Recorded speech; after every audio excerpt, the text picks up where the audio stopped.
Another big weekend is upon us in the J1 League. Still a tight race at the top of the table, with the league changing hands in the blink of an eye.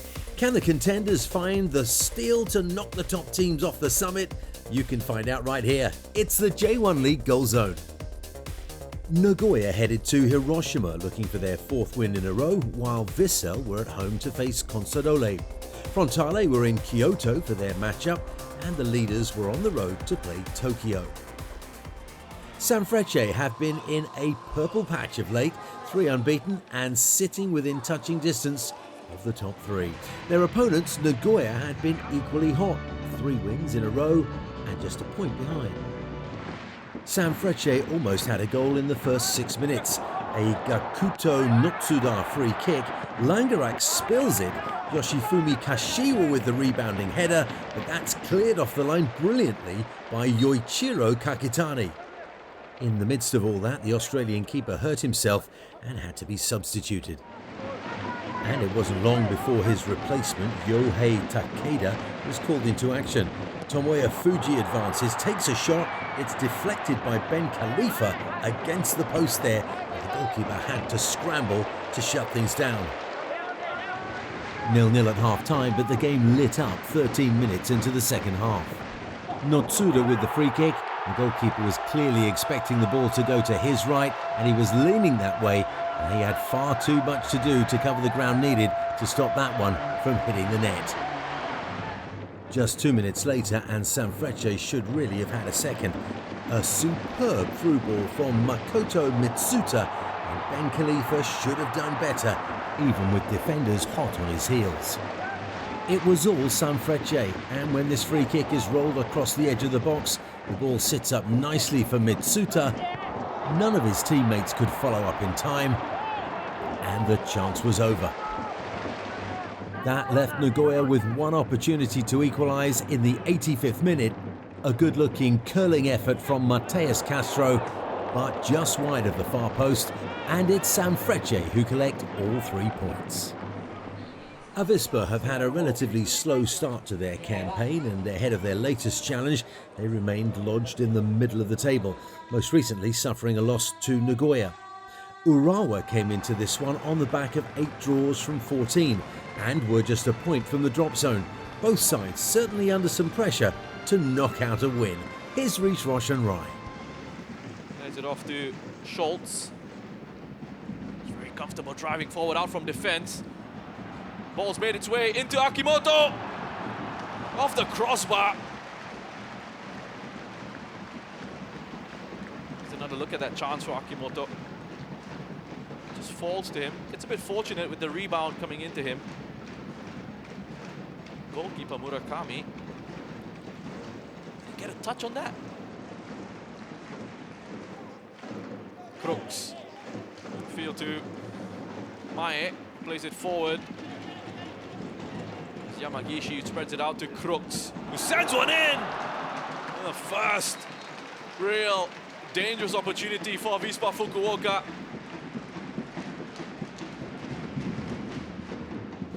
It will be Iwanami, who does go for goal. Deflection of the head of Shichi. Koizumi changes the angle of attack. Schalk with a chance to hit one from range.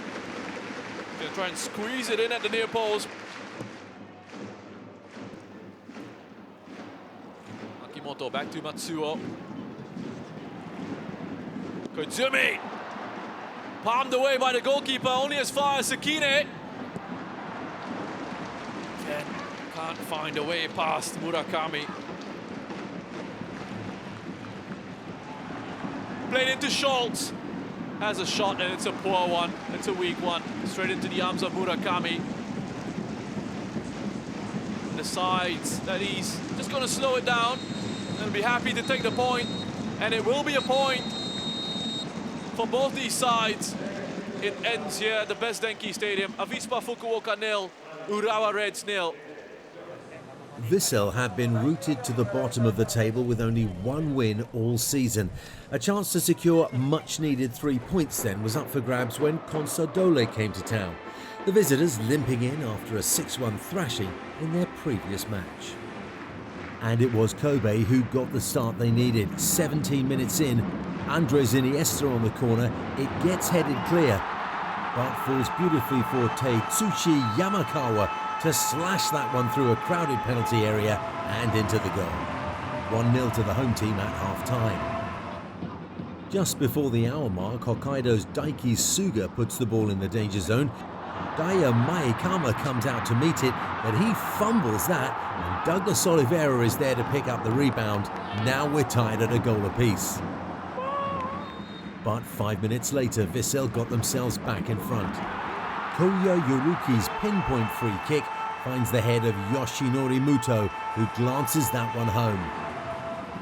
Moments later, there was a chance to increase that lead. Yuta Goke from distance, saved well by Kojiro Nakano. But they kept coming forward. Here they are with a 69th minute corner, and after an almighty scramble in the 6-yard box, Kikuchi eventually bundles the ball over the line for a 3-1 lead. And with a rare win in sight, they kept piling on the pressure.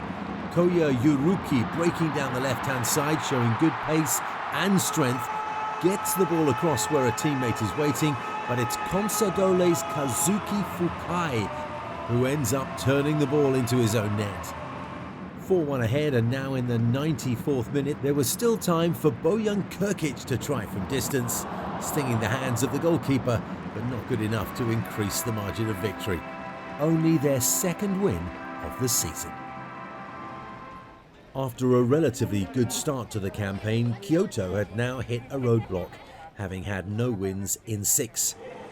With Kawasaki in town and smarting from a 4-0 drubbing against Shonan, the host might be prepared for some backlash. Shazad Haq has your commentary.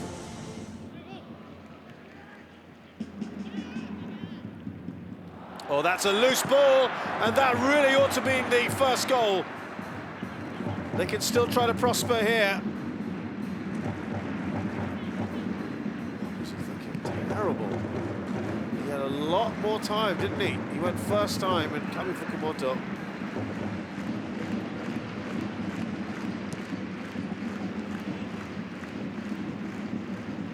Makizaka, it's a good ball. And Marcinho, his first attempt at a goal contribution there, goes wide. But he got into a really good area. He scuffed it. He had more time than perhaps he thought.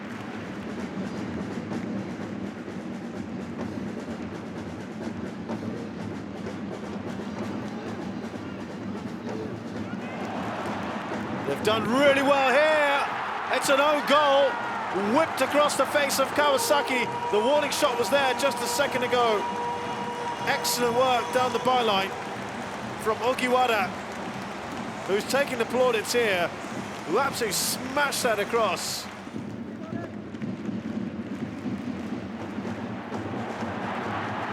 Utaka, surely! That's cleared off the line. They're saying there's some kind of foul. Knocked down into his path. Was there a foul in the process? Looked like it was the ball. Oh, Taniguchi. Did he get a little touch?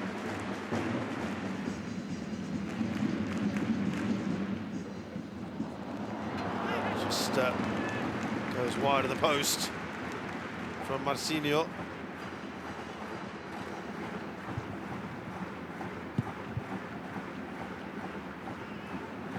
Actually, fairly powerful, that header in the end.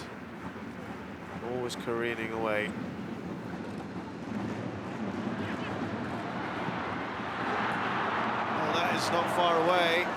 Beating into the ground in frustration, Yu Kobayashi.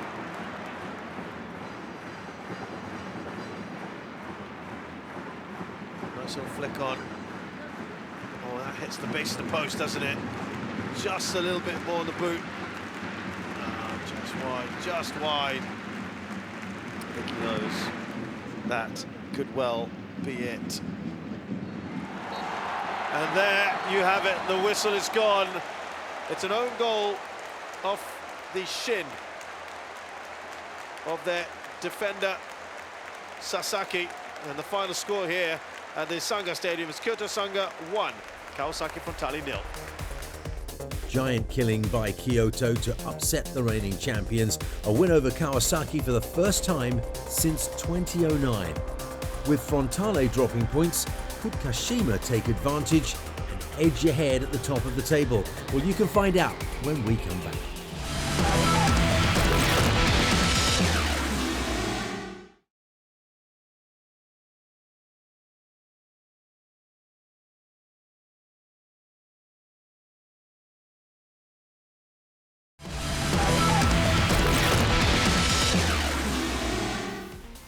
This is the J1 League Goal Zone. Top footballing action from the land of the rising sun. It's your weekly fix of goals, and more goals from the major Yasuda J1 League. A trip to Tokyo for the league leaders is coming up next. The Antlers were faced with FC Tokyo to try and keep a hold of first place. A late goal conceded against Sagan previously caused them to drop precious points, and they'd need to solidify their defence against the capital side with every intention of knocking them off their perch. Here's Mark Richmond. Finding a way through. Finally, they've decided to break the lines. This is a perfect opportunity now for goal number 1, and it's there. Yoma Watanabe, the last to score against Kashima Antlers, is the first to score in 2022 for FC Tokyo. And he's done it again.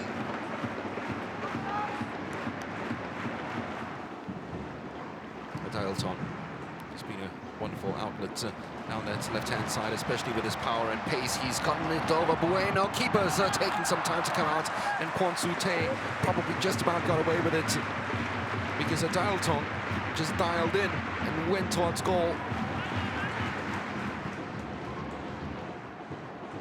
Another clever turn by Dialton. Was loving his flanker's role that's given to him, and he's got the better of Bueno. Space available for Diego Oliveira. Still Diego Oliveira. He sets it up once again. Same route, same goal scorer. Watanabe. FC Tokyo 2-0 up. This time the havoc caused by Dialton and the power he possesses down that left-hand side. Bueno couldn't live with him. Brilliantly for Watanabe. All the trust in the world with his teammates, knowing that he'd already set him up for goal number 1. How about goal number 2? Great work by Dialton. Yet again, get the beating of Bueno. That's going to be a penalty, surely.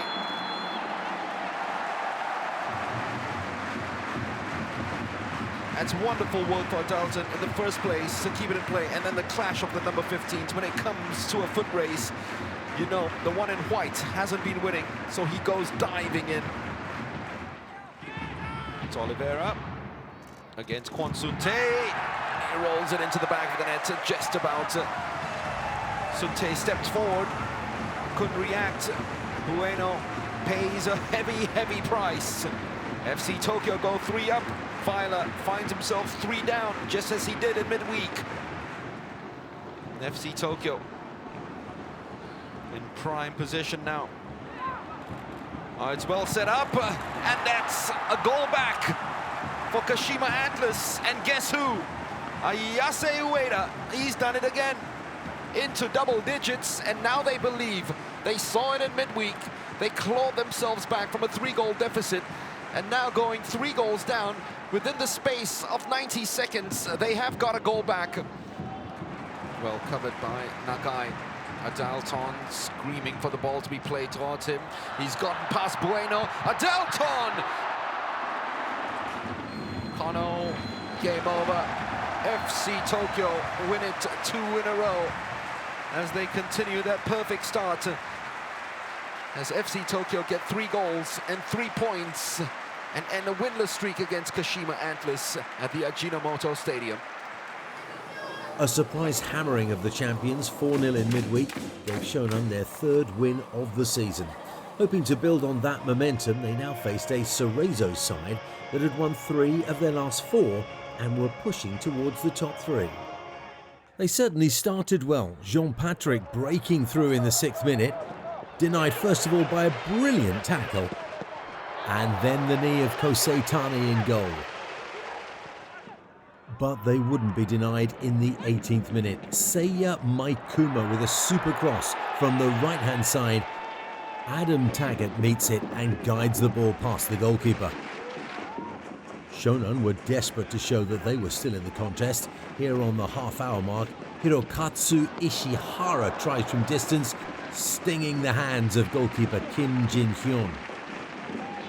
And still they came forward. Just 4 minutes later, Masaki Ikeda threading the ball through. Shuto Machino with a super turn. His shot comes back off the upright. Seemingly doing all they could except put the ball in the back of the net. A shade before half-time, Machino from the dead ball rattles the crossbar and they go in at the break 1-0 down. Their resolve to equalise didn't fade in the second half. Ikeda working the ball onto his left foot and it looked destined for goal, but for a deflection that made it shave the outside of the woodwork.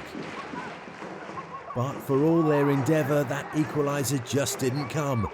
And in the 4th minute of time added on for stoppages, desperate to generate one more opportunity, Tani gives the ball away under pressure. Motsuki rolls it in from the edge of the box, and Cerezo take this one by 2-0. Yeah, I feel really happy. The club's gone on a nice run here of 3 games in a row. I think it's really important that we got the win, so just happy that everyone kicked on from the previous 2 wins.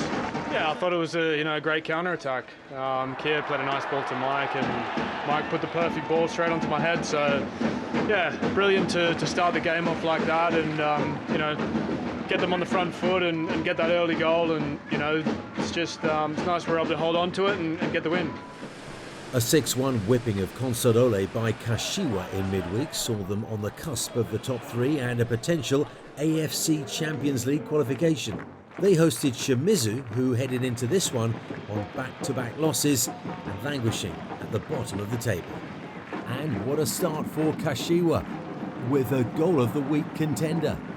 Mateus Savio turning one way and then the other before whipping a left-footed shot into the top corner. And they were inches away from a second in the 23rd minute. From the corner, Takumi Kamijima's header comes back off the post, and standing just 2 meters from the goal line, Keiya Shihashi wasn't quite ready for the rebound. But 6 minutes before half-time and they managed to make it 2-0. Taya Koga with a pinpoint through ball. Mao Hosoya lets the ball run past his body, takes a couple of touches and tucks that one away with his left foot. Into the second half now.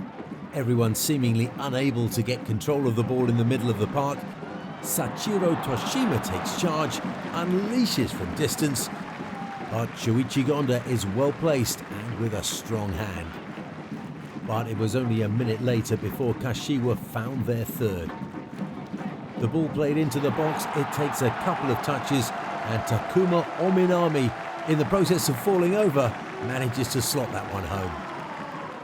Shimizu would get a goal of their own in the 64th minute, but they were unable to do anything more to threaten the home team's 3-point haul. Eiichi Katayama taking the ball down beautifully on his chest and then rifling home 3-1, the final score. Another side sitting near the bottom of the league, Jubilo, came into this fixture with just 1 win from their last 6. Against a Yokohama side sitting comfortably in the top 3 and hotly contesting the title, the scales looked to tip in favour of the visitors. Here's Rish Roshan Rai again. Into the midfield and releases Nakagawa. He's got pace to burn, gets past Grasa, unselfishly lays it off for Leo Seara. The flag has gone up for offside. Might just be this first one where Nakagawa is actually offside. Nothing wrong with this. Seara is certainly on here. So it was the first pass that was played through.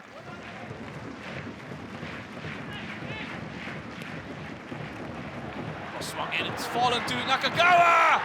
And they finally found the breakthrough. Jubilo Iwata are looking for the offside flag to be raised. Just drags Kurimichi Yamamoto along with him. And that clears a bit of space for Teruhito Nakagawa to get a touch and fire past Ryuki Miura. Running in the attack down the right. It's another delicious cross swung in, this time from the left. Nakagawa with the assist onto the head of Leo Seara. Wonderful work. They build it down the right-hand side. They draw Jubilo over to that side of the pitch before releasing Nakagawa in space down the left. To just slow the tempo of the game down. So it's swung in, Seara almost getting the third. On the away side. Whip on that. Suzuki, back from Kaneko. Finds Otsu. Space is opened up for a shot. Gonzalez on the rebound. Back-to-back saves by Yohei Takaoka. Tries to hit one early. Comes off Tsunoda. It's fallen to Otsu.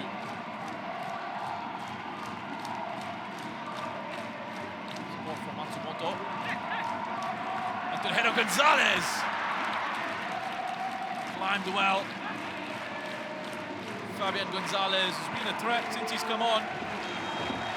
And they've done it. Yokohama Marinos have picked up the 3 points on the road to send them top of the standings in J1.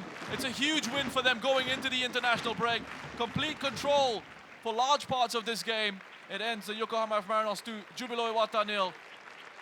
Yeah, I thought so also. I thought we controlled large parts of the game in the second half, maybe at the start of the second half and the last 5 minutes. Maybe we could have controlled the game a little bit better in possession.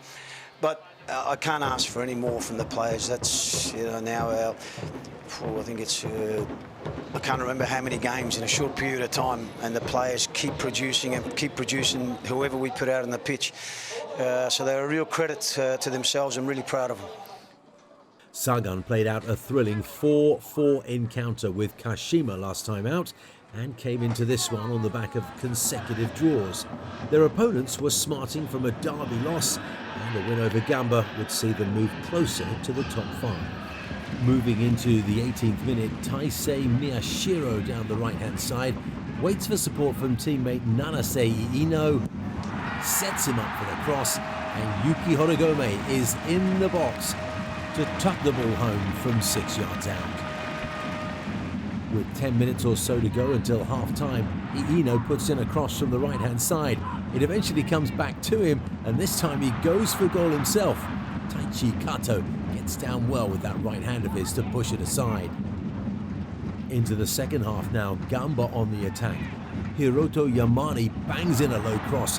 Patrick attacks the space, but sends the ball the wrong side of the goalpost. 58 minutes in, and again Gamba attack down the right-hand side. This time it's Mitsuki Saito. He goes for the far post. Yamami is waiting, and that athletic leap puts us back on level terms. But there would be time for a late winner, and it would come from Sagan Tosu in the 88th minute. A teasing dead ball played in from Kentaro Moriya. Hwang Seok Ho picks up the flight better than anyone else, and Sagan take all 3 points.